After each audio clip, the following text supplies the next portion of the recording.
His brothers wore hand-me-down Levi's, but he was all decked out in brand new St. Laurent jeans, complete with rips and tears. While his brothers went Walmarting, he was checking out the new fall line at Neiman Marcus. His brothers' pants were always a little baggy, room to grow, as their mother put it. His clothes were custom fit. He wore the latest fashions, and he was especially proud of his new sport coat, a striped, multicolored little number, a Ralph Lauren special. And he got a special kick out of wearing it in front of his older brothers because it was a gift from his father, and he loved to rub it in. Rub in what they all knew to be the truth, that he was his father's pet, his old man's favorite, the apple of his father's eye. And his brothers hated him for it. So jealous they were, and you can hardly blame them. The kid thought he was Mr. Big, and he was always telling them so. Every morning at the breakfast table, he would recount in nauseating detail his dream of the night before. Always the same dream. A dream in which his brothers and even his father and mother would bow down before him, grovel before him, as if he was God himself, which was pretty much the way he was acting. Finally, his brothers couldn't take any more of it. So sick to death of it they wanted to kill him, but couldn't bring themselves to do it. So they threw him into a pit to give themselves a little time to figure out what they were going to do. Then they saw these traveling salesmen passing by, and the idea hit them to sell their brother as a slave to them. That might bring Mr. Big down a notch or two, they thought. So a deal was struck, and off they went to their brother, and off went their brother, and off they went with his fancy sport coat dipped in goat's blood to tell their old man that their precious little darling had become lunch for a lion. When the old man broke down and wept, you have to believe that the boys were smiling inside, as if to say, it serves you right for how you treated us. That night, the boys probably had dreams of their own, pleasant dreams of their brother being beaten as a slave. But what they didn't know was that their kid brother had been sold to an officer of a foreign king, and the kid ended up running the guy's house for him. And that's the way it was with the kid. No matter what happened to him, he always managed to land on his feet. Instead of working in the fields and sleeping in the mud, he ordered others around and slept between silk sheets. He had it made until the wife of the officer decided she could use a little extra attention. The kid was well-built and good-looking, and it was just too good to pass up. So one afternoon, she came slinking down the stairs in a flimsy negligee, and in her best Mae West imitation, she said, why don't you come up and see me sometime, big baller? What do you say? But what he said was, thanks, but no thanks. He knew she was trouble, big trouble. And when she started to chase him around the house and ripped off his robe, he knew he was in big trouble. He said, look, lady, I have my standards. And then he took off for the door. But that was the wrong thing to say. She got so mad at being rejected that she accused him of attempted rape. And before he knew it, he was doing 5 to 10 in the big house. But even there, he landed on his feet, being made supervisor over other prisoners. And he made a name for himself as an interpreter of dreams. Such a name that when the king had a couple of wild dreams himself, it was the kid he sent for. The kid told the king that the meaning of his dreams was that a terrible famine was coming and they'd better get ready while there was still time. The king was so impressed that he put the kid in charge of the whole show, made him governor, his special assistant. So the kid became a big shot after all. But he was good at what he did, and when the famine came, the country was ready. In fact, theirs was the only country that had food to spare. And that's what brought his brothers back into the picture. There was no food back home, so they came to buy some from him. Except when they met him, they didn't recognize their kid brother. Of course, they thought he was dead.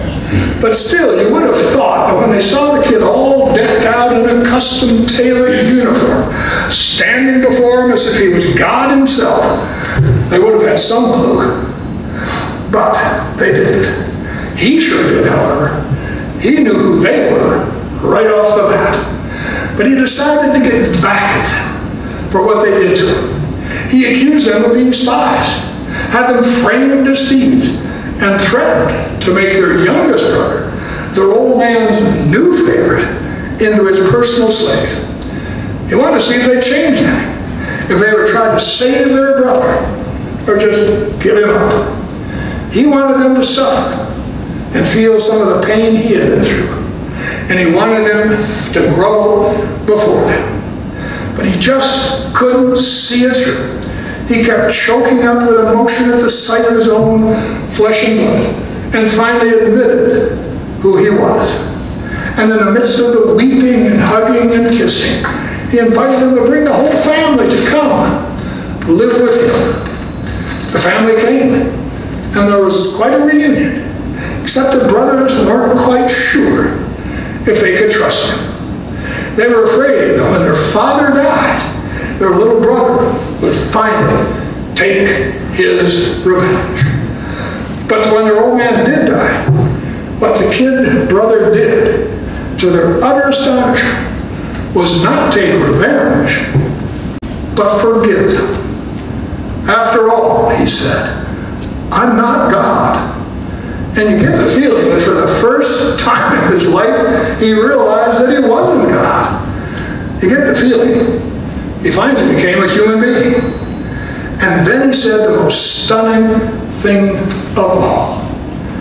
You meant evil against me, but God meant it for good. It's a wild story. The story of Joseph and his brothers. A story as rich and as raw and as real as you could hope for. A regular soap opera, even better than any reality TV show, better than Real Housewives of New Jersey or Atlanta. And what makes Joseph's statement, the story itself, is so stunning, is that throughout the story, there is no direct word from God. God is not heard from. There's no word explaining what's really going on. Nothing. So how does Joseph know that God has been at work, bringing good out of evil? By paying attention to his life, listening to his dreams, the people he encountered along the way, to what happened to him, the good things and the bad things as well. That's how God spoke to him, not in a voice from the heavens, but in dreams and ordinary people, and in all that happened, day after day. And what Joseph concluded was that God somehow had been working in it and through it all along. That it had been leading somewhere. There was a plot, a purpose to what happened. Terrible things happened to Joseph. And at the time, they didn't make any sense. Good things happened as well. And at the time, Joseph probably thanked his lucky star, his own wits and abilities. For a long time, there was only this event and that event, separate and meaningless. And this person who hurt him and that person who helped him. A bad break here and a good break there. No apparent connection between them, not seeming to lead anywhere. But when he saw his brothers and heard how his family was in jeopardy, it all came together. God been silent, but not absent. And what his life told him, that it was God who had brought him through, and it was God's purpose of preserving life, preserving his family, preserving great numbers of those who had become Israel, that's what had been at work, accomplishing that purpose. And when Joseph saw that, he could not help but forgive and reconcile. A commentator said that God is like one of those genius sculptors who can make art out of anything. Give him a tire rim, a wrecked bicycle, a brass bedpost, and some old ductwork, and he will weld it into an eagle.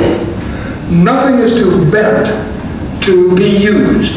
Not even tragedies, not even bad decisions, not even plain human meanness, she says. It's what the story of Joseph tells us. The story does not say that God caused this or that to happen to Joseph or stopped this or that from happening in order to work its purpose. Rather, it says that out of the choices his father and brothers made, out of his own choices, and both the good things and bad things that happened, God fashioned something good and of life. This same commentator goes on to say that the story is not about God living way above us somewhere, pulling the strings and calling the shots, but the God who lives right here in the midst of us, giving us our freedom and holding the divine breath while we make our choices. Sometimes they are very good choices. Sometimes they are very bad choices. Either way, God does not leave. God is committed to us, to working through us. Contrary to what most of us have been taught, she goes on to say, it is not about God's will overriding our will. It's more like a dance. That totally is a mysterious dance that takes place between God's freedom and our freedom. Because it's between God's will and our own will. And it's not God's job to keep bad things from happening to us. They do happen. Brothers turn against brothers. People do cruel things to other people. Famine devastates the land. God's job is to stay present in these things and keep on being God. Creating whole worlds out of total chaos. Breathing life into piles of dust. Taking the wreckage of our lives and making something fine out of them, in spite of us. Because that is who God is. The story of Joseph is about real choices and cruelty and pain, out of which God brings real healing and hope and life. And you and I, we too know something about choices and tragedy and pain and weeping. But we also know about surviving and hope and doors suddenly opening, suddenly new life, joy. And we know about the silence of God as well. No voices from heaven, no clear, unmistakable word from God. But could it be if we listened carefully to our lives, our dreams, the people we meet, and the good things and the bad things too, we discover God at work, bringing something good out of it all.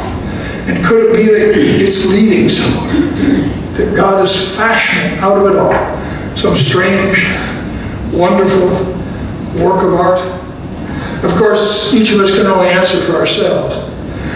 But if we would listen carefully, perhaps what each of us would discover is God is there and at work, and that we have made it to this day only by God's grace and mercy, and that it is leading to where God would have us be, and that finally someone else would put it, we would have a dim, half-baked idea of whom to thank and praise God. Because Joseph's story is our story. Real soap operas at times, but even more, stories of God silently working something good, something of hope, something of beauty.